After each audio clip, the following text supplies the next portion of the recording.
On the campus of Iowa Central Community College, this is Tritoncast. Hello and welcome to Tritoncast, your source for Iowa Central news and beyond.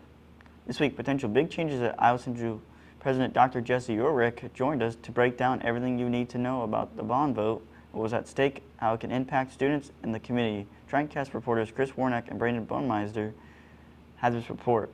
So, kind of like before we get started, we want to touch on the fact that this interview is going to be mainly based on receiving the message out to the students actually at Iowa Central.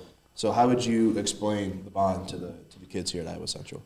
Yeah, for our students at Iowa Central, this bond extension is a really important component to how the future of Iowa Central looks like. So with this bond extension, and there's a few key points of it that we want to make sure to communicate with people. Number one, we continue to say extension, in meaning back in 2008, we went to our voters, and the voters approved a new bond, and we used that money to build the Biohealth Science Building, the Triton Cafe, that's when the pond came into effect, et cetera. So the bond was for 15 years, and we're coming up on the end of that term. So what we're going back to the voters is to ask to extend it. And why that's important distinction is it's not going to be a new cost to our voters, but rather an extension of what they're already paying. And that cost, because a good consumer would ask, yeah, okay, our taxes aren't going to go up, but what is it currently costing us? And for the average voter in our 9-county region, it's about $25 a year. So if you think about that, that's a little over $2 a month. People lose that in their vehicles and their couches. Starbucks is $5 if you get a small one.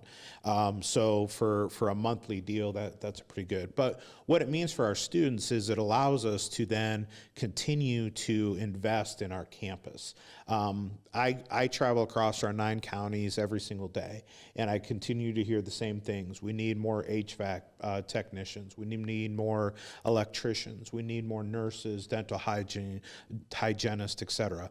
The challenge for Iowa Central is we're really capped out on our space for those types of programs. An example in dental hygiene, I think we can only do 15 chairs, I think is the number with the space that we have. So if we want more dental hygienists, then we need more space. So those are important things to know for our students, is that by being able to invest in the future of Iowa Central, then we'll be able to expand the programs and have more students, within those fields. Now, what I will say is, if you're a student and you're not in one of those, so why is this important to me? Okay, anytime we have an investment in our campus, then we can have a better campus. Anytime we have a better campus, it's a better experience for all of our students. But big picture, what we know is of the students who graduate from Iowa Central, 77% stay in our region.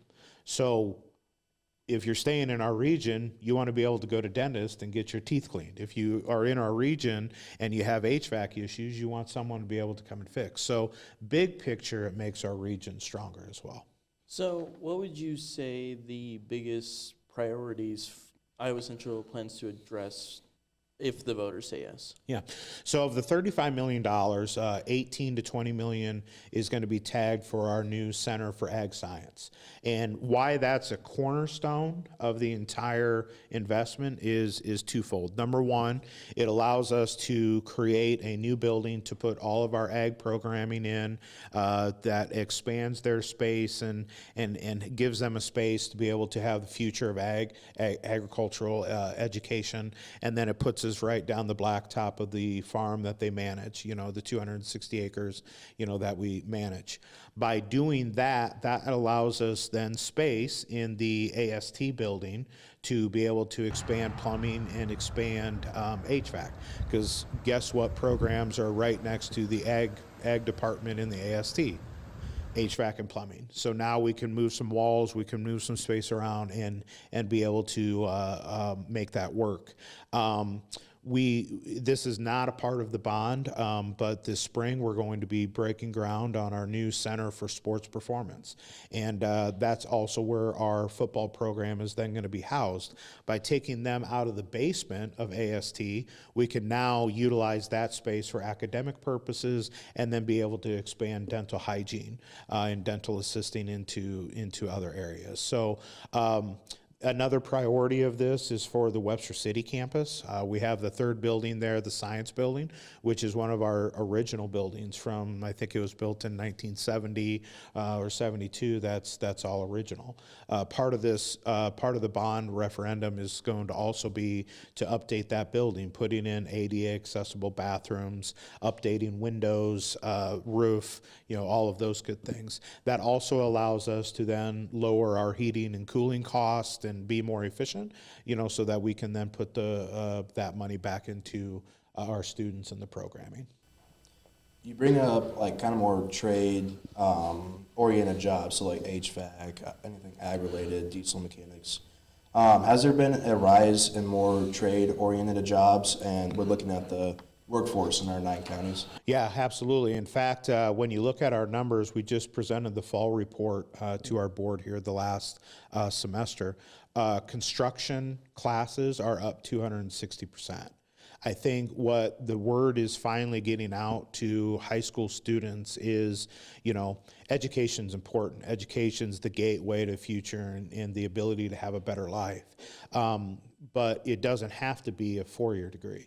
In fact, when you look at the certifications and diplomas and degrees that Iowa Central provides, typically majority of those degrees and certifications are going to be in the career and technical education areas or the workforce areas where, we graduate on a Friday and those students are going to start their new jobs on Monday.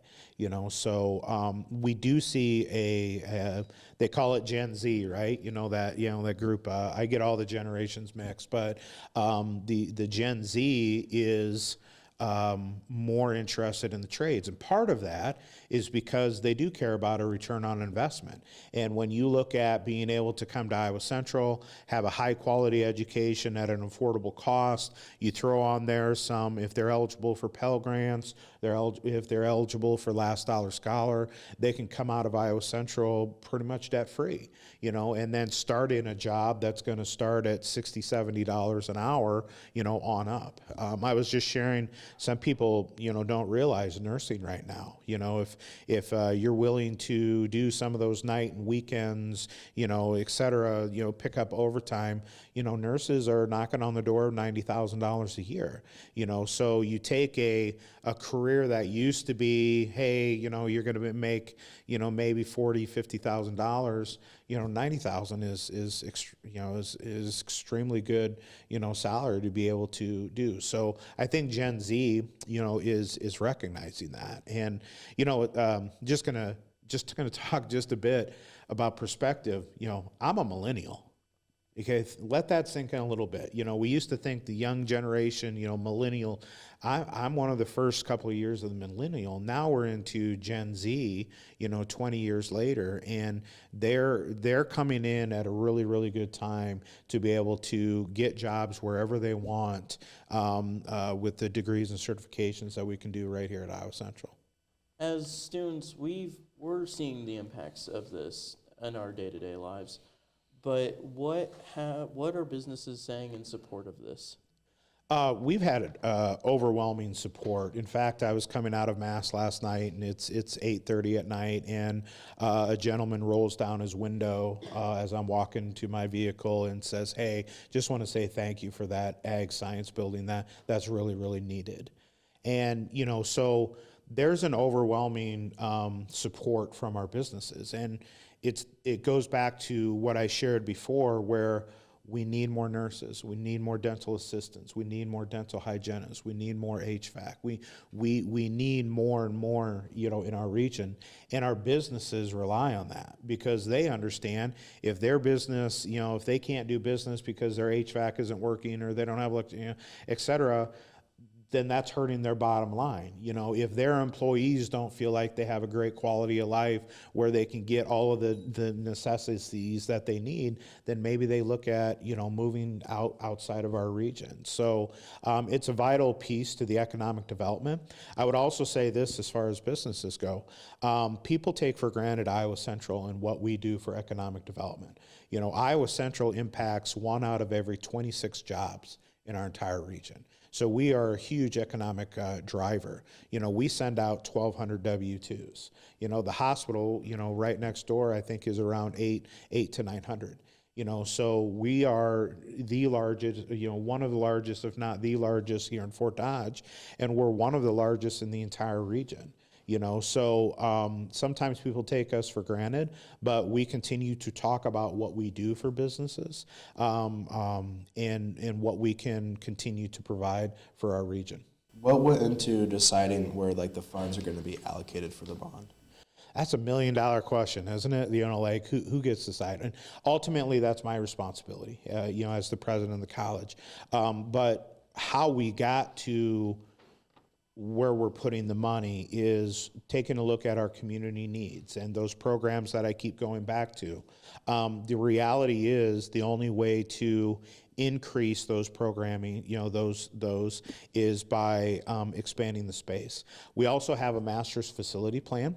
It may surprise people, but in our entire we have 58 buildings across 9 counties.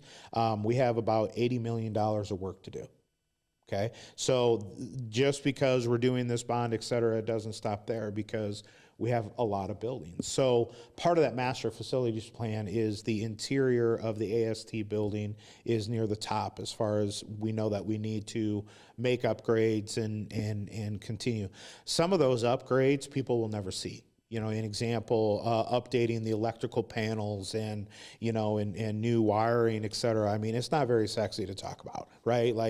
You're not going to see where the money's spent because it's hidden behind a wall and an electrical panel. But at the same time, if we want our computers to work, if we want our Wi-Fi to work the right way, if we want to be able to take a test all in the same room that's online, we have to make updates to our infrastructure, both technology and wiring, and electrical. So we have to be able to do all of that to enhance the student experience. But that's how we really prioritize, where the money is coming. The other significant part of the Center for Ag Science, and I've quietly told some people this, that may be the last new building on campus, because if you look at our 120 acre footprint here, we're pretty much capped out, right? I mean, we don't have a lot of space unless we start buying and taking over other businesses and et cetera, and I just don't see that happening. So it's also important because it's going to be the first building when you come into Fort Dodge from the south and the west. That's going to be the first building you see. So we want to make sure that we do it right. We are typically very frugal when we build space, but that building is going to be a very beautiful building as we come in so that it can be visually appealing so that people have a great perception of Fort Dodge when they come in. Yeah, speaking about the students again, for those who can vote, what would you like to add talking to them?